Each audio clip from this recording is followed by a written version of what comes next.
श्री हरिदास। मैं ब्रज आशा लता जू और मेरे इस चैनल पे आप सभी लोगों का हार्दिक स्वागत है। आज मैं एक नई सीरीज़ यहाँ से शुरू करने जा रही हूँ।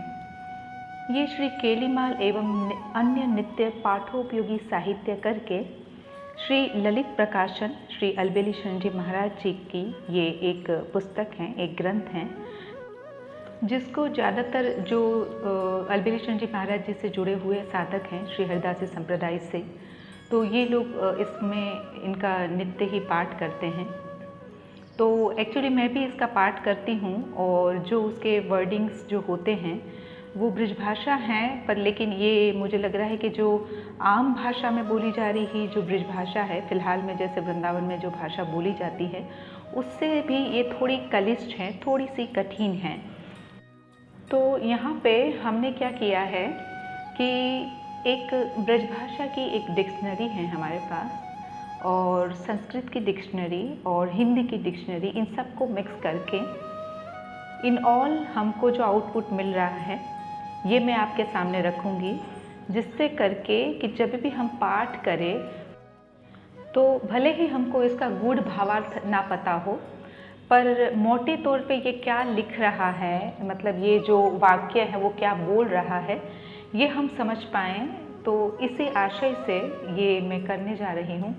वो एक्चुअली मैंने कर रखा है, पर मुझे लगा कि ये सबके लिए यूज़फुल है। मेरी एक और सखी भी जो है वो बता रही थी कि उसको भी इस प्रकार का चाहिए था। तो अभी मैंने यही फाइनल किया कि क्यों ना इसकी एक सीरीज़ बना के, जितना भी मेरे पास ये पूरा नित्य पाठ की इस पुस्तक में जितना भी पाठ के लायक हैं वो एक्चुअली इस पूरा का पूरा पाठ के लिए ही हैं, तो हम इसका जो है वो ट्रांसलेशन थोड़ा इजी कर देंगे। तो यहाँ पे पेज नंबर 1, तो श्रीमन नित्य निकुंज बिहारिणे नमः, श्री बिहारी बिहारिणी जु जयति, श्री स्वामी हरिदासु विजयते तराम, श्री स्वामी जो महाराज की स्तुति प्रशंसा, यहाँ से पेज नंबर 1 से हम शुरू कर रहे हैं। तो श्री स्वामी भगवत रसिक देव जी कृत ये पद हैं 1 नंबर, तो उसका हम अर्थ करेंगे। सुंदर रज तिलक भाल, बाकी भ्रिकुटी विशाल। तो जितना अंडरस्टूड होगा, जैसे मतलब वो जो लिख रहा है वही बोला जा रहा है ये होगा, तो उसको हम विस्तार नहीं करेंगे अभी। फ़िलहाल मैं पहले एक बार खाली जो कठिन वर्डिंग है उसी को मैं खाली ट्रांसलेट करूँगी, और लास्ट में एक बार हम पूरे पद का ट्रांसलेशन कर देंगे। तो यहाँ पे इस वाक्य में सब चीज़ जो है वो अंडरस्टूड है, समझने लायक है, इसमें कुछ नया नहीं है। रत्नारे नैन नेह भरे दरस पाऊँ। तो यहाँ पे रत्नारे का मीनिंग नीचे ही पुस्तक में दे दिया गया है। रत्नारे यानी कि लाल, थोड़े से लाल, किंचित लाल। वारो छवि चंद वदन, शोभा सुख सिंधु सदन। सदन यानी कि घर। नासा वरकीर कोटि काम को लजाऊं, अधर अरुण दसन पाती, कुंद कलिका बिसाती। बिसाती नीचे वर्ड का मीनिंग दे रखा है, फैलाओ, बिछाई जाने वाली चीज़। कमल कोस आनन दृग, मधुप लय बसाऊं। आनन यानी कि चेहरा, मुख। मधुर वचन मंद हास, होत चांदनी प्रकाश। जय जय हरिदास रसिक भगवत गुण गाऊं। अभी हमने इसके सारे कठिन वर्डिंग ले लिए, अभी हम इसको पहले एक बार अच्छे से समझ लेंगे। सुंदर रज तिलक भाल, बाकी भ्रिकुटी विशाल। श्री स्वामी जी की सुंदर रज की तिलक का उन्होंने भाल में धारण किया हुआ है। उनकी जो बाकी भ्रिकुटी हैं, जो टेढ़ी उनकी भौहें हैं, वो विशाल हैं, बहुत ही बड़ी हैं। रत्नारे नैन, उनके जो कुछ लाल से जो उनके आँखें हैं।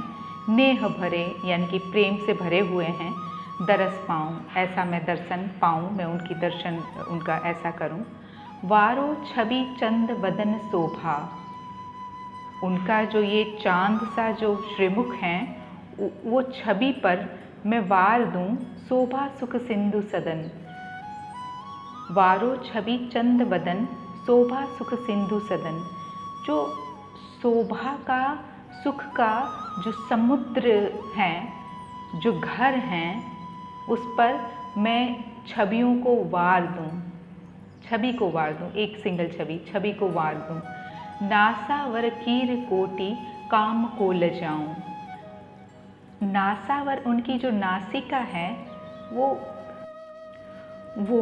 वर कीर, वर यानी कि श्रेष्ठ, सुंदर, सुंदर तोता, उनकी जो नाक हैं वो तोते की जो चोंच होती है ऐसी सुंदर सी हैं, जो कोटि काम, जो मतलब कोटि काम को यानी कि करोड़ों काम को जो है वो लजा देती हैं, शर्मिंदा कर देती हैं।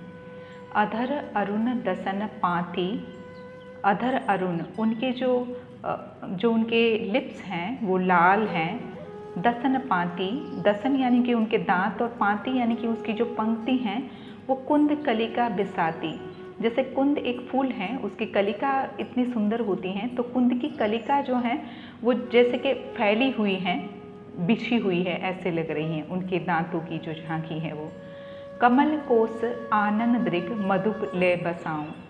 कमल कोस, कमल का कोस, कोस यहाँ पे क्या कहेंगे कि कमल का एक प्रकार का पूरा समूह। आनन, आनन दृग, उनका जो श्रीमुख हैं। दृग मधुप लय बसाऊं, दृग मधुप लय बसाऊं, दृग यानी कि उनके नयन, मधुप लय बसाऊं। उनका जो कमल सा सुंदर सा जो श्रीमुख हैं उसको मैं अपनी आँखों में मधुप, जैसे आँखों का मतलब एक प्रकार का, जैसे मधुप यानी यहाँ मुझे लग रहा है कि नशे के समान, ऐसे मतलब उसको मैं अपनी आँखों में बसाऊं। अच्छा, एक चीज़ और ध्यान रखिएगा भाई, क्योंकि ये जो मैं ट्रांसलेशन कर रही हूँ ये मैं कोई भी ऑथेंटिक महापुरुष के ग्रंथ से वो पढ़ के नहीं बोल रही हूँ भाई। मुझे जितना समझ में आ रहा है मैं वैसे बता रही हूँ, तो मेरी जितनी अक्ल है ना उसी हिसाब से हैं, तो इसको आपको ऑथेंटिक मानने की कोई आवश्यकता नहीं है। ये जितना मैं समझ के उसको मेरे को पाठ करने में सहूलियत होती है, तो बस उतना ही आपको भी हो जाए, इसलिए मैं बस खाली यहाँ पे YouTube पे इसको छोड़ रही हूँ। तो इसको ऑथेंटिक कहीं से मत मानिएगा। जिस लाइन का ट्रांसलेशन मैं जैसे कर रही हूँ हो सकता है वो कुछ और भी हो, और महापुरुष अलग अलग भी करते हो। तो देखिए ये सब आपको अपना देखना है। यहाँ केवल मेरी बुद्धि जहाँ तक चलती है बात वहाँ तक की है जी, ठीक है, तो इसका ध्यान रखिएगा। तो मेरी दृष्टि में इस लाइन का ये अर्थ हुआ। लास्ट, मधुर वचन मंदहास होत चांदनी प्रकाश। उनके जो मधुर मीठे मीठे जो वचन हैं, मंदहास, उनकी जो मंद मंद जो मुस्कनी है, होत चांदनी प्रकाश, ऐसा लगता है कि जैसे चांदनियाँ जो हैं वो खिल गई हैं, प्रकाश हो चुकी हैं। जय जय हरिदास रसिक भगवत गुण गाऊँ। हरिदास जी की जय जय हैं, और रसिक भगवत, मैं रसिक भगवत उनके गुण गाता हूँ। तो ये आज का हमारा ये फर्स्ट पद है, इसके यहाँ पे हमने जो है वो वर्ड टू वर्ड ट्रांसलेशन कर लिया, ये यहाँ पे समाप्त होता है। कल हम नेक्स्ट पद का देख लेंगे, तब तक के लिए थैंक यू सो मच। जय श्री हरिदास।